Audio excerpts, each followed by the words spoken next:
The Apache helicopter sat motionless on the tarmac at Fort Hood, Texas, its rotors still in the pre-dawn darkness. Staff Sergeant Daniel Cross stood beneath it, clipboard in hand, running through his pre-flight inspection with the same methodical precision he had used for the past 12 years. The air smelled of jet fuel and dust, familiar and comforting in its constancy. He checked the weapon system's mounting brackets, the hydraulic lines, the panel fasteners. Everything had to be perfect, not just because regulations demanded it, but because pilots trusted him with their lives every time they climbed into that cockpit. Daniel was 41 years old, and his body felt every year of it. His knees protested when he climbed the maintenance ladder. His back ached from 2 deployments spent hunched in the belly of transport vehicles. But his hands were steady, his mind sharp, and his commitment absolute. He was almost finished when he heard boots approaching across the concrete. He did not need to look up to know who it was. The footsteps were too quick, too aggressive, lacking the measured cadence of someone who had earned their place through time and service. "Cross," the voice barked. Daniel straightened slowly, turning to face Warrant Officer Blake Morrison. Morrison was 32, recently promoted, and carried himself with the entitled swagger of someone who had risen quickly through connections rather than competence. His uniform was crisp, his boots polished to a mirror shine, and his eyes held the cold indifference of a man who viewed people as obstacles rather than colleagues. "Sir," Daniel acknowledged. His tone neutral, Morrison circled the helicopter, glancing at the maintenance log without really reading it. "You are taking too long on these inspections. Cross, the pilots need this bird ready for the training exercise at 0600. That is 30 minutes from now. The inspection protocol requires a minimum of 45 minutes, sir," Daniel replied evenly. "I am on schedule according to regulation." Morrison stepped closer, his jaw tightening. "I do not care about your schedule. I care about efficiency. You have been coasting on seniority for too long, Sergeant. Maybe it is time someone reminded you that there are younger mechanics who can do this job faster." Daniel met his gaze without flinching. "Faster does not mean safer, sir." For a moment, something dark flickered in Morrison's eyes. Then he smiled, a thin, humorless expression. "Finish your inspection, Cross, but if this bird is not ready on time, you will answer for it." He turned and walked away, his boots echoing across the empty hangar bay. Daniel watched him go, then returned to his checklist. His hands did not shake. His focus did not waver. But something cold had settled in his chest, a familiar weight he recognized from years of service. Trouble was coming. He had served under officers like Morrison before, men who measured worth by speed rather than quality, men who saw regulations as suggestions and subordinates as expendable, men who would sacrifice safety for appearance, integrity for advancement. Daniel had survived 2 tours in Afghanistan and 1 in Iraq. He had watched friends die and held wounded soldiers while waiting for medevac, had learned the hard way that shortcuts killed people. He would not compromise. Not for Morrison. Not for anyone. As the sun began to rise over the Texas horizon, painting the sky in shades of orange and gold, Daniel finished his inspection. He signed off on the maintenance log, noting every system check, every specification verified. The helicopter was ready. But Daniel Cross knew that the real battle was just beginning. Part 2. The first strike 3 days later. Daniel stood in the maintenance bay office, staring at a printed email that had been left on his desk. The subject line read, "Performance Improvement Plan." He scanned the document with growing disbelief. According to the memo, his work had been deemed unsatisfactory. He was being placed on formal notice for excessive inspection times, failure to meet efficiency metrics, and lack of adaptability to new command standards. It was signed by Warrant Officer Morrison. Daniel read it twice, making sure he understood correctly. In 12 years of service, he had never received a single reprimand. His personnel file was spotless. He had been recommended for promotion twice, though he had declined both times, preferring to stay hands-on with the aircraft rather than move into administrative roles. And now, after less than 2 weeks under Morrison's command, he was suddenly incompetent. He folded the paper carefully and placed it in his desk drawer. Then he walked across the bay to where Specialist Emily Torres was working on a hydraulic pump assembly. Torres was 26, sharp-minded, and one of the best young mechanics on the team. "Torres," he said quietly, "have you received any performance notices recently?" She looked up, wiping grease from her hands. "No, Sergeant. Why?" "Just checking." He paused. "How long did your last pre-flight inspection take?" 42 minutes. "Standard protocol. And Morrison has not said anything about your timing." She shook her head.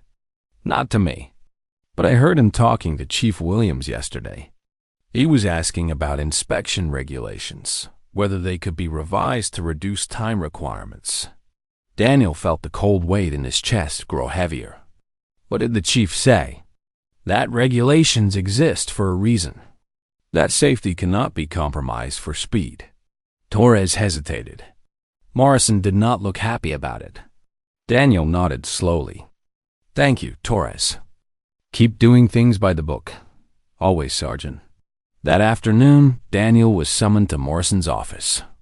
The warrant officer sat behind a desk that was unnaturally clean, devoid of the usual clutter that came with active duty work. Everything was arranged with geometric precision, as if the office were a display rather than a workspace. "Sit down." "Cross," Morrison said without looking up from his computer screen. Daniel sat down. Morrison finally turned his attention to him, his expression unreadable. "I assume you received the performance notice." "I did, sir." "Good. Then you understand that things are going to change around here. I have been reviewing the maintenance division's performance metrics, and frankly, they are embarrassing. We have the slowest turnaround times in the regiment. With respect, sir, we also have the lowest mechanical failure rate and the best safety record."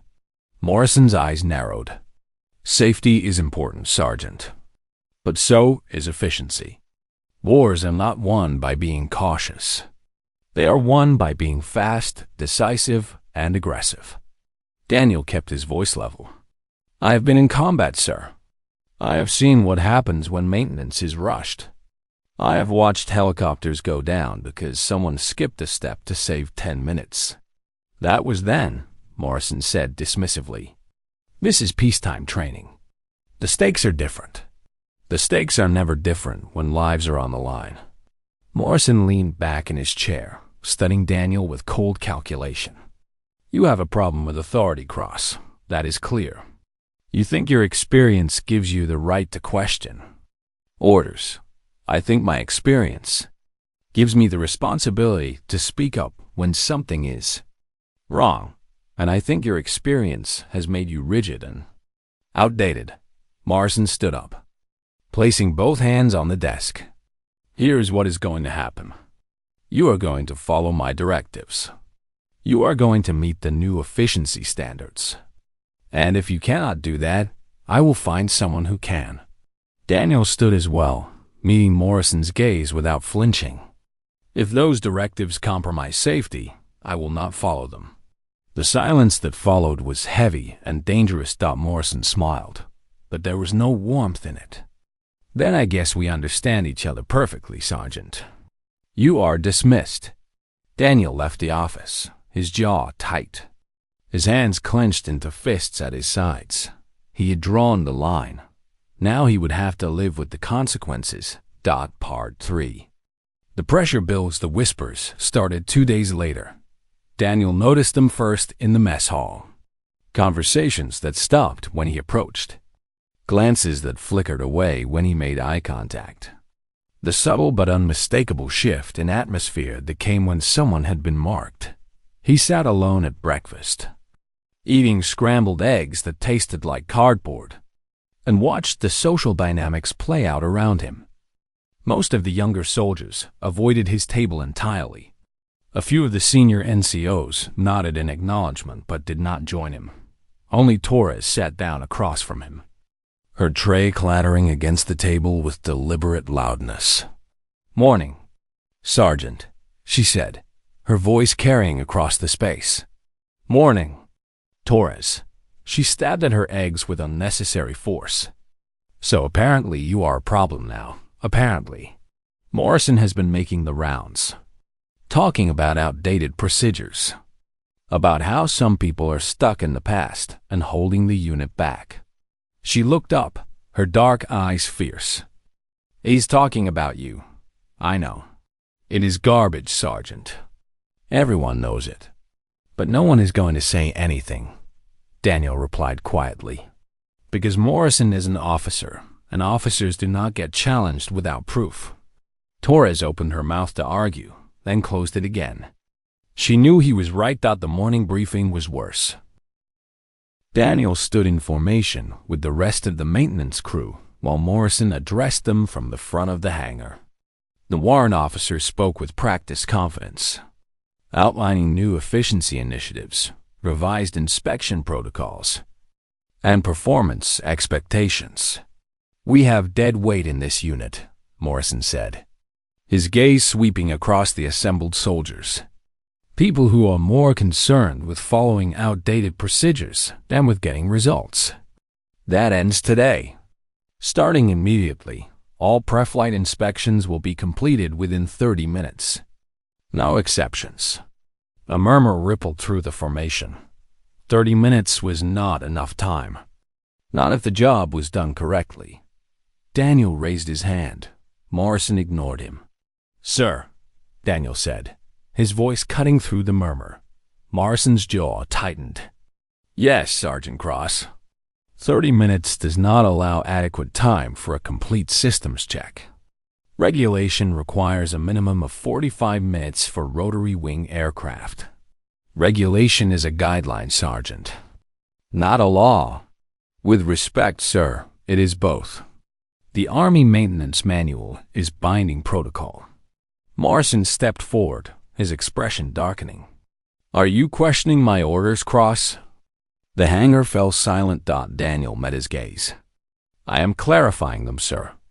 If you are ordering us to violate established safety protocols, I need that order in writing." The temperature in the room seemed to drop 10 degrees.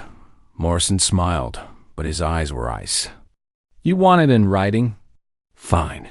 You will have it by end of day. And when this unit's performance improves because of my leadership, you will have a front row seat to watch real progress happen." He turned back to the formation. Dismissed. The soldiers dispersed quickly, most of them avoiding Daniel entirely. Torres lingered for a moment, her expression conflicted. "Be careful, Sergeant," she said quietly. "He's going to come after you hard now. I know.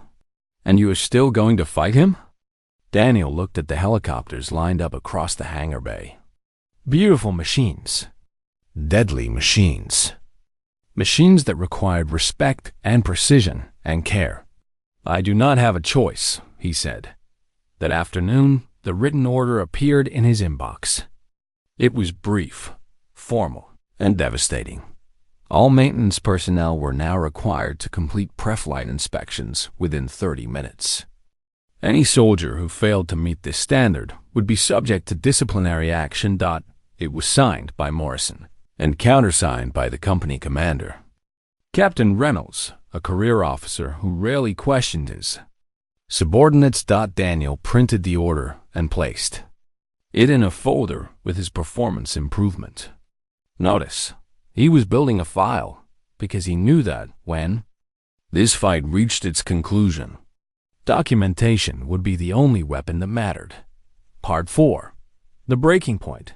The accident happened on a Tuesday morning, 3 weeks after Morrison's new protocols went into effect. Daniel was in the maintenance bay when he heard the emergency siren. The sound was primal and terrifying, a wailing klaxon that meant something had gone catastrophically wrong. He dropped the wrench he was holding and ran toward the flight line. Other soldiers were running too, their faces tight with fear. The Apache was down on the tarmac, smoke billowing from its tail section. The rotors were still spinning, winding down with a grinding screech that set Daniel's teeth on edge. Firefighting crews were already deploying foam, and medics were racing toward the cockpit. Daniel pushed through the crowd, his heart hammering. He reached the aircraft just as the pilots were being extracted. Both were alive, conscious, their faces pale with shock, but their bodies intact. Thank God. Chief Warrant Officer Sarah Kim, one of the most experienced pilots in the regiment, was the first to climb out. She pulled off her helmet, her hands shaking, and stared at the damaged tail section with disbelief. "The hydraulic line failed," she said, her voice hollow. "Complete system failure at 500 feet. We barely got her down." Daniel felt his stomach turn to ice. He pushed past the firefighters and examined the tail section. The hydraulic line had ruptured catastrophically, spraying fluid across the entire assembly. But it was not the rupture itself that made his blood run cold. It was the connection point. The line had not been properly torqued. The fitting was loose, barely hand-tight. And under the stress of flight, it had failed. This was not a mechanical failure. This was negligence. Daniel took photographs with his phone, documenting every angle, every detail. Then he followed the maintenance logs. The last pre-flight inspection had been signed off by Specialist Jason Reed, a 23-year-old mechanic who had been with the unit for less than a year. Daniel found Reed in the hangar, sitting on a crate with his head in his hands. "Reed," Daniel said quietly. The young soldier looked up, his face streaked with tears.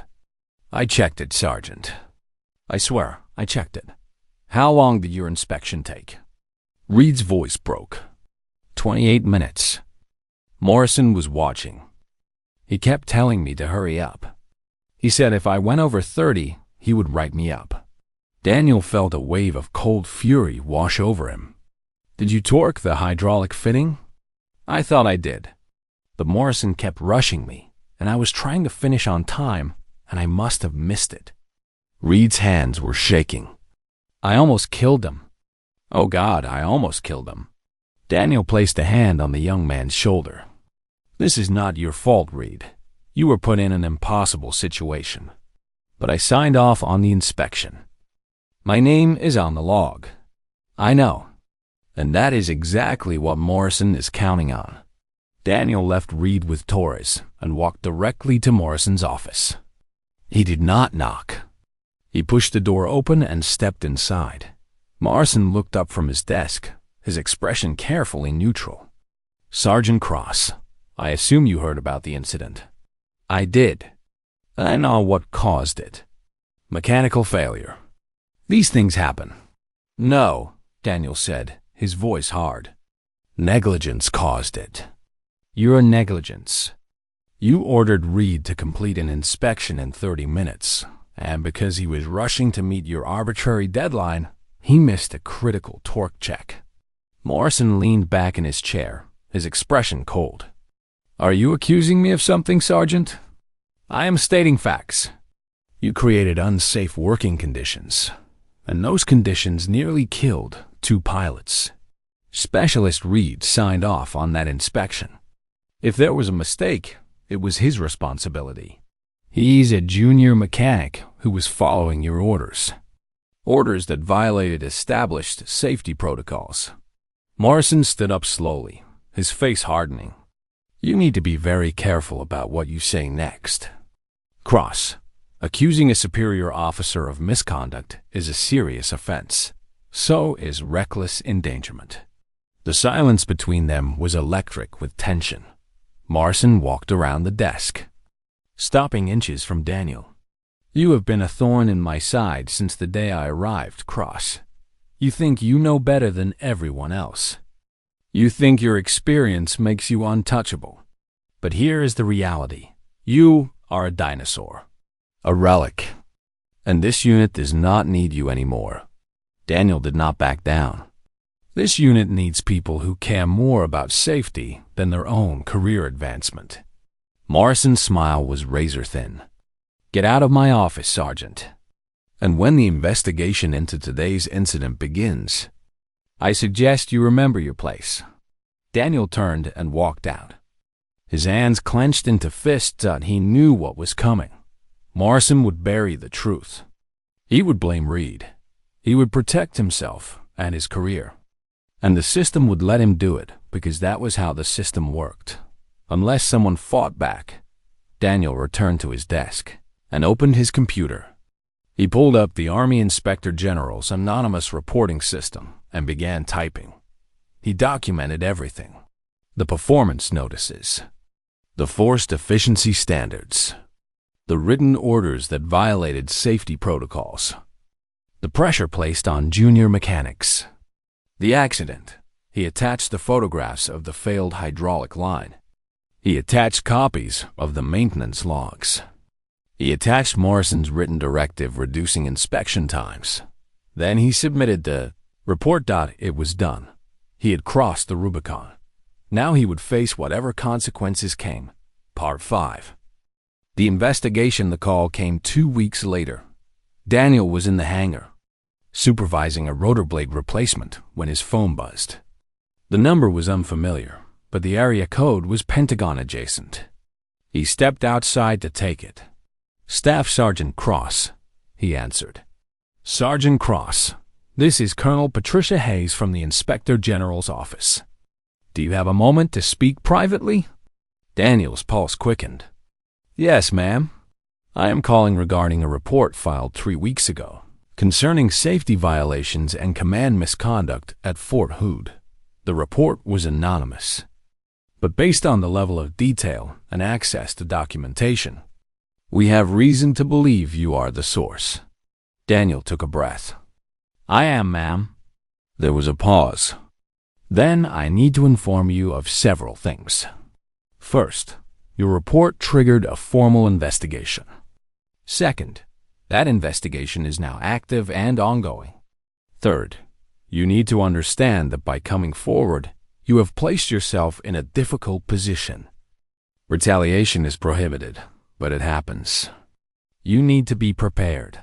I understand, ma'am. Good. We will be conducting interviews at Fort Hood over the next 2 weeks. You will be contacted for a formal statement. In the meantime, document everything. Every conversation, every order, every interaction with Warrant Officer Morrison.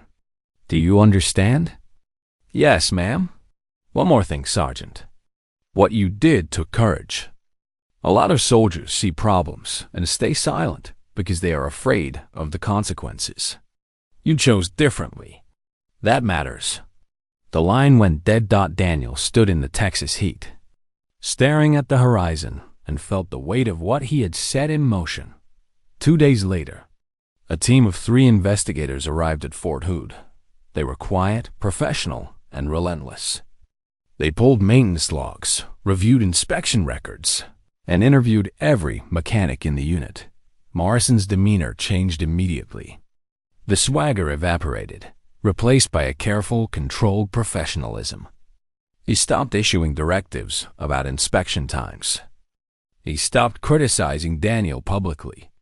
He smiled more often, spoke more softly, and made a point of being visible and approachable. But Daniel saw through it.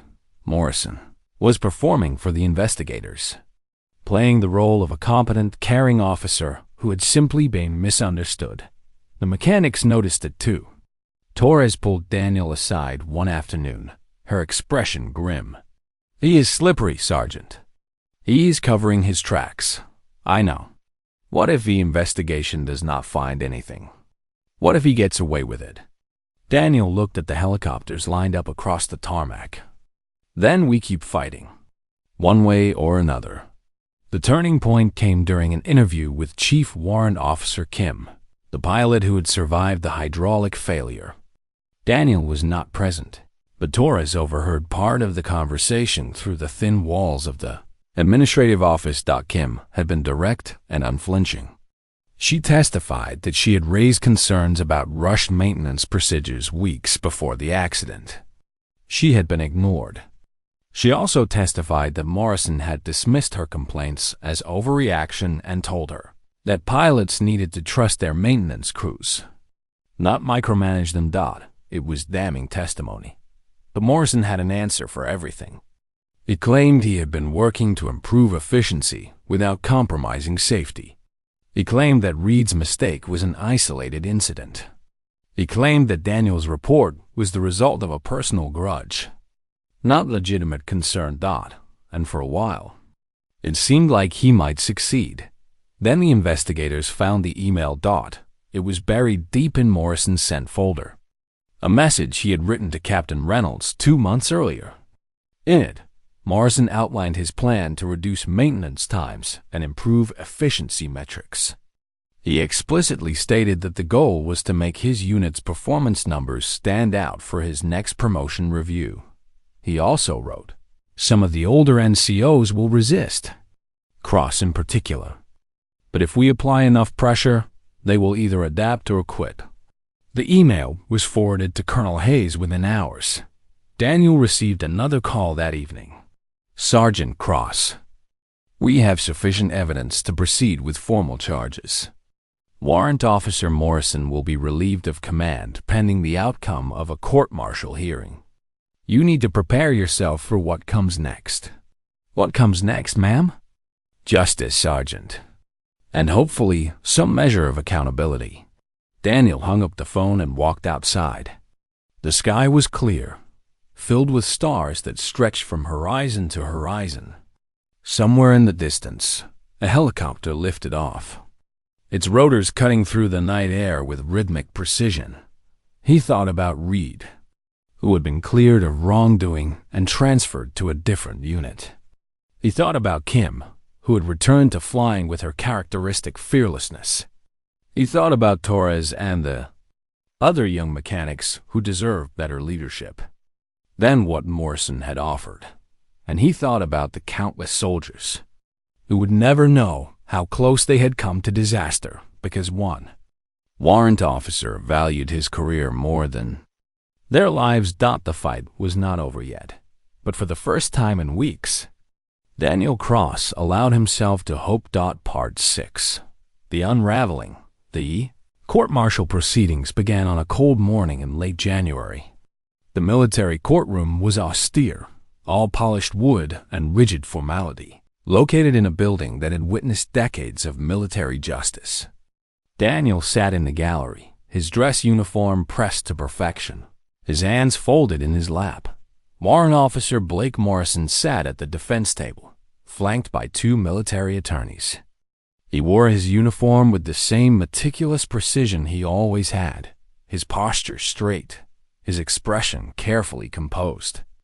But Daniel could see the cracks, the tension in Morrison's jaw, the way his eyes flickered toward the prosecution table with barely concealed anxiety. The charges were read aloud by the trial counsel, a no-nonsense major named Elizabeth Carr. The accused, Warrant Officer Blake Morrison, is charged with dereliction of duty, reckless endangerment, conduct unbecoming an officer, and violation of Army Regulation 730, which governs safety protocols for aviation maintenance. The proceedings moved with deliberate slowness. The prosecution called witnesses one by one, building their case with methodical precision. Chief Warrant Officer Kim testified first. She described the hydraulic failure in clinical detail, her voice steady despite the obvious emotional weight of reliving the near-death experience. She testified about the concerns she had raised weeks before the accident and how those concerns had been dismissed. "Did Warrant Officer Morrison acknowledge your safety concerns?" Major Carr asked. "He did not, ma'am. He told me that maintenance was not my responsibility and that I should focus on flying." "And did you believe the maintenance procedures at that time were adequate?" Kim paused. "No, ma'am. I believed they were being rushed to meet arbitrary deadlines. The defense attorney, a captain named Ryan Foster, cross-examined her aggressively. Chief Kim, is it true that you have had disagreements with maintenance crews in the past? I have raised safety concerns when warranted. Yes, sir. And is it possible that your testimony here today is influenced by a desire to shift blame away from the mechanic who actually performed the faulty inspection? Kim's expression hardened. With respect, sir, I am here to tell the truth. Specialist Reed made a mistake because he was placed under unreasonable pressure. That pressure came from Warrant Officer Morrison. The courtroom murmured. The judge, a colonel with a weathered face and sharp eyes, called for order. Next came Specialist Reed. The young mechanic looked pale and exhausted as he took the stand. His voice trembled as he described the events leading up to the accident. Walk us through the inspection you performed on the morning of the incident, Major Carr said gently. Reed swallowed hard. I was assigned the pre-flight inspection at 05:30 hours. Warrant Officer Morrison was present in the hangar. He told me I had 30 minutes to complete the inspection. I knew that was not enough time, but he said there were no exceptions. What happened during the inspection? I tried to work as quickly as I could. I checked the rotor systems, the avionics, the fuel lines. But I was rushing. When I reached the hydraulic system, Morrison called out that I had 5 minutes left. I checked the line visually, but I did not use the torque wrench to verify the fitting. Why not? Because I ran out of time. Reed's voice cracked. I signed off on the inspection because Morrison was standing right there, watching me. I did not want to get written up. I did not want to be the reason the training exercise was delayed. And what would have happened if you had taken the time to properly torque that fitting? The accident would not have occurred, ma'am. The defense attorney attacked Reed's credibility, suggesting that the young mechanic was trying to blame his superior rather than accept responsibility for his own mistake. But Reed held firm. I made a mistake, sir. But I made it because I was following orders that prioritized speed over safety. Then it was Daniel's turn. He walked to the witness stand with steady steps, placed his hand on the Bible, and swore to tell the truth. Major Carr approached him with a file folder in hand. Staff Sergeant Cross, how long have you been an aviation mechanic? 12 years, ma'am. And in that time, have you ever been disciplined for safety violations? No, ma'am. Have you ever failed an inspection or been cited for inadequate maintenance procedures? No, ma'am. So it would be fair to say that you have a spotless record when it comes to maintenance safety? Yes, ma'am. Major Carr opened the file. Can you describe your interactions with Warrant Officer Morrison during his first 2 months as your commanding officer? Daniel took a breath. He expressed dissatisfaction with inspection times. He believed that we were taking too long and that efficiency was more important than adherence to regulatory protocols. Did you voice concerns about this approach? I did, multiple times. And how did he respond? He issued a performance improvement plan placing me on formal notice for alleged inefficiency. He also issued a written directive reducing pre-flight inspection times to 30 minutes, in direct violation of Army maintenance regulations. And did you file a report with the Inspector General regarding these concerns? I did, ma'am. Captain Foster rose for cross-examination. He was younger than Major Carr, with sharp features and an aggressive demeanor. Sergeant Cross, is it true that you have a reputation for being resistant to change? I have a reputation for following regulations, sir. Is it also true that you were passed over for promotion twice? I declined promotion twice, sir. I preferred to remain in a hands-on maintenance role. Foster's eyes narrowed. Declined? Or were you deemed unsuitable for leadership? Major Carr stood immediately. Objection. The witness's promotion history is irrelevant to these proceedings. Sustained, the judge said. Foster pivoted. Sergeant Cross, is it possible that your report to the Inspector General was motivated by personal animosity toward Warrant Officer Morrison rather than genuine safety concerns. Daniel met his gaze without flinching. No, sir. It was motivated by the fact that his orders were going to get someone killed. And they almost did. The courtroom fell silent. Foster tried to recover. But you cannot definitively prove that Warrant Officer Morrison intended to compromise safety, can you? Daniel pulled a folded piece of paper from his pocket. I can prove that he prioritized his career advancement over the welfare of his soldiers, sir. He handed the paper to Major Carr, who presented it to the judge. It was a printed copy of Morrison's email to Captain Reynolds, the one the investigators had uncovered. Major Carr read it aloud. Some of the older NCOs will resist. Cross in particular? But if we apply enough pressure, they will either adapt or quit. The words hung in the air like an indictment. Morrison's face went pale. The judge leaned forward. Warrant Officer Morrison, do you wish to make a statement? Morrison stood slowly. His hands were shaking. Your Honor, that email was taken out of context. I was simply trying to implement necessary changes to improve unit efficiency. I never intended for anyone to be harmed. The judge's expression was cold. Intent is irrelevant when the outcome is reckless endangerment, Warrant Officer. This court will take a brief recess before rendering its verdict. Daniel left the courtroom and stood in the hallway, his back against the wall. Torres found him there, her face flushed with emotion. He is done, Sergeant. You buried him. Maybe, Daniel said quietly. But this is not about revenge. It is about making sure this never happens again. 30 minutes later, the court reconvened. The judge delivered the verdict with military precision. Warrant Officer Blake Morrison, this court finds you guilty on all charges. You are hereby sentenced to a reduction in rank to Chief Warrant Officer 2, forfeiture of 6 months' pay, and a dishonorable discharge from the United States Army. You will serve 90 days in the Military Correctional Facility at Fort Leavenworth. This court is adjourned. Morrison's face crumbled. His attorneys placed hands on his shoulders, but he shook them off. Standing alone, as the weight of his actions finally crashed down upon him, Daniel did not feel victorious. He felt tired. But as he walked out of the courthouse into the cold January air, he also felt something he had not felt in months. Relief. Part 7. The Reckoning 3 months after the court-martial. Daniel stood in the maintenance bay at Fort Hood, watching the morning sun paint the tarmac in shades of gold and amber. The Apache helicopters sat in perfect rows, their surfaces gleaming, their systems checked and rechecked by mechanics, who now had the time and support to do their jobs correctly.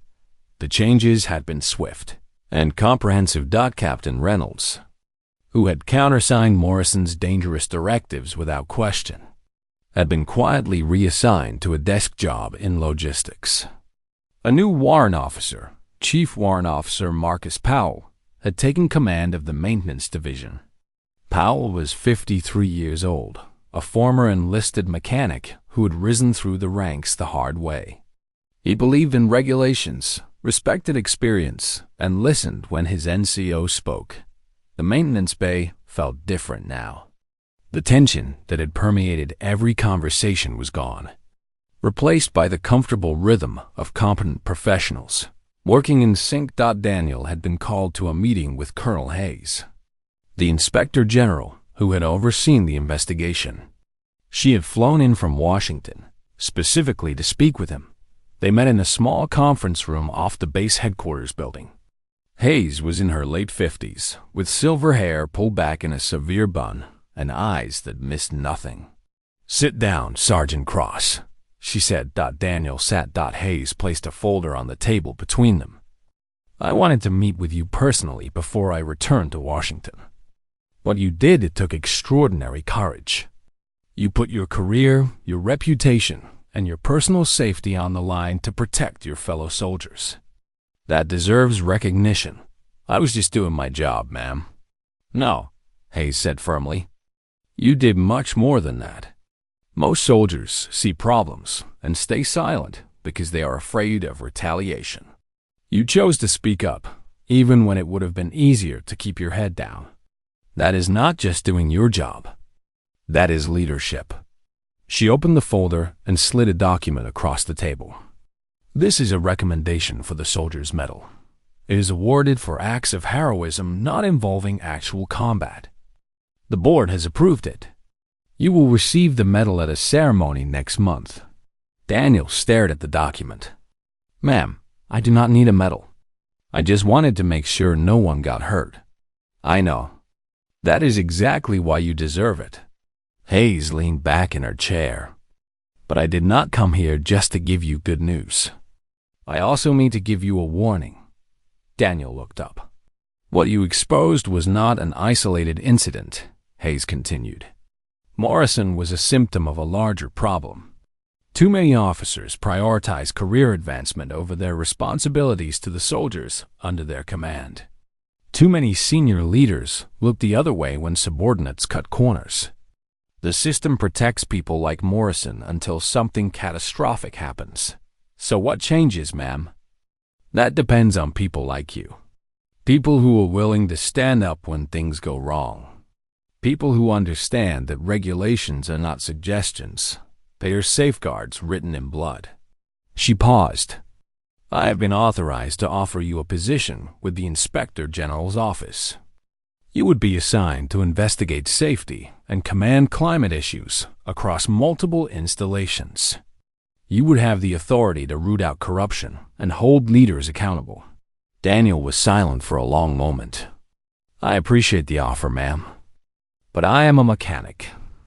I belong in the hangar. Hayes smiled faintly. I thought you might say that. But the offer stands. If you ever change your mind, you have my direct number. She stood, and Daniel stood with her. They shook hands. Thank you for your service, Sergeant Cross. And thank you for doing the right thing, even when it was hard. Someone had to, ma'am. That afternoon, Daniel returned to the hangar. Torres was working on an engine mount, her hands covered in grease, her face scrunched in concentration. She looked up when Daniel approached. Sergeant. How did the meeting go?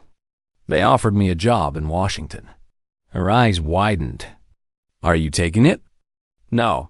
She grinned. Good. This place would fall apart without you.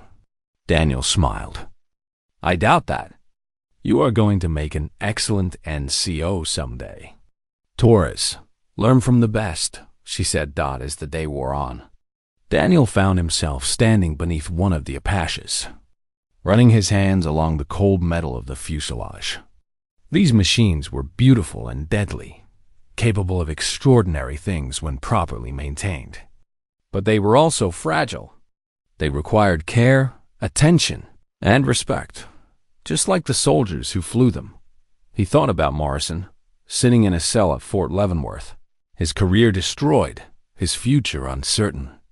Daniel did not take pleasure in the man's downfall. He only felt a grim satisfaction that justice had been served. But more than that, he felt hope that the next generation of mechanics would not be pressured to cut corners. Hope that future leaders would value safety over speed. Hope that soldiers like Reed and Torres would be able to do their jobs without fear of retaliation. That evening, as the sun set over the Texas plains, Daniel walked out to the flight line one last time. The helicopters sat silent and still, waiting for tomorrow's missions. He placed a hand on the nose of the nearest Apache. I have got your back, he whispered. Always. And he meant it. Part 8. The Watch continues 1 year later. The ceremony took place on a bright morning in May. The parade ground at Fort Hood was filled with soldiers standing at attention, their uniforms crisp, their bearing proud. A stage had been erected at the center, flanked by the American flag and the colors of the regiment. Staff Sergeant Daniel Cross stood at the front of the formation, his heart steady, his hands at his sides. He had been promoted to Sergeant First Class, a recognition of his leadership and his unwavering commitment to safety. The promotion had come with increased responsibility, but Daniel welcomed it. He was now the senior maintenance NCO for the entire regiment, overseeing 3 maintenance bays and more than 60 soldiers. The base commander, Brigadier General William Turner, stepped to the podium. His voice carried across the parade ground, amplified by speakers, but requiring no assistance to command attention.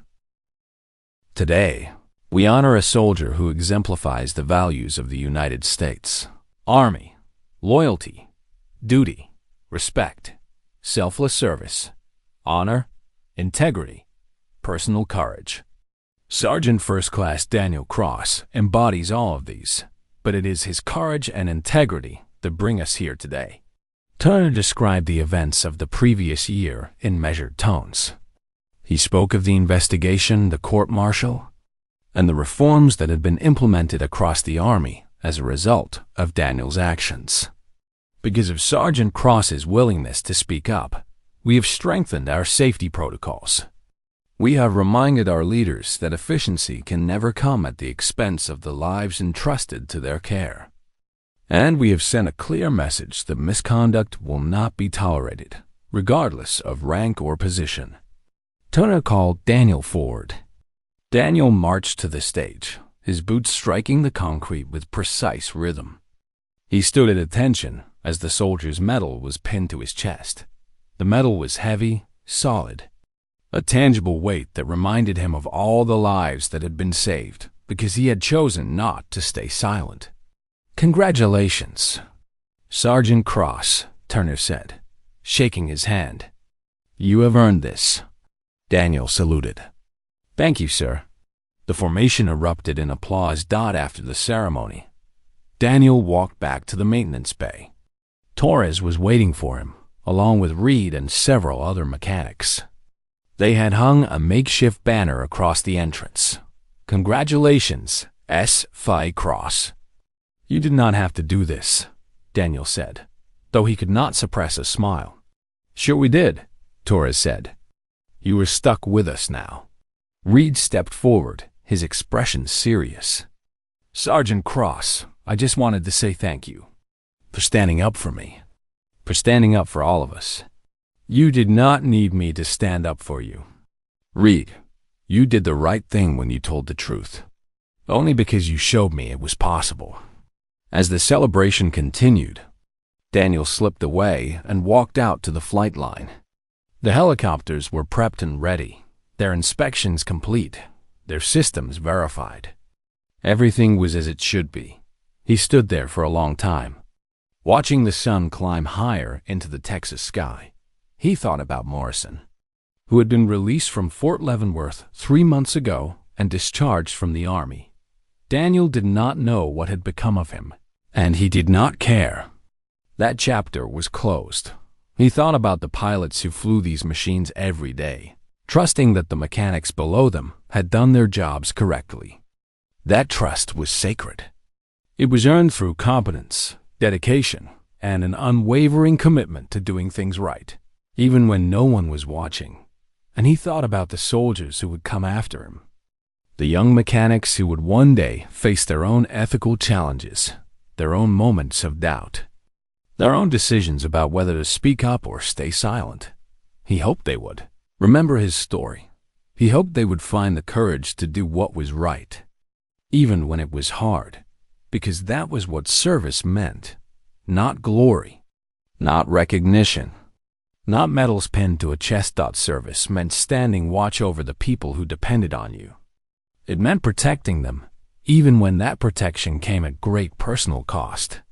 It meant refusing to compromise your values, no matter how much pressure was applied. Daniel Cross had spent 12 years in the Army. He had served in combat zones and training bases. He had seen the best and worst of human nature.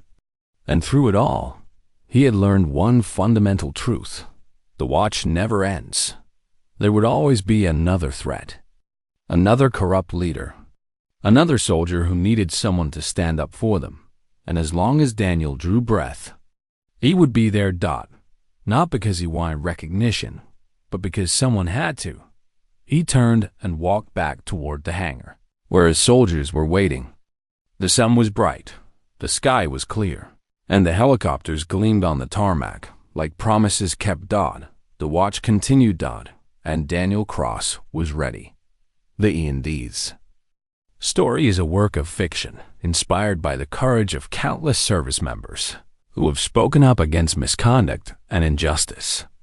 To every soldier who has ever chosen integrity over comfort, duty over convenience, and truth over silence, your courage matters. Your voice matters. You matter.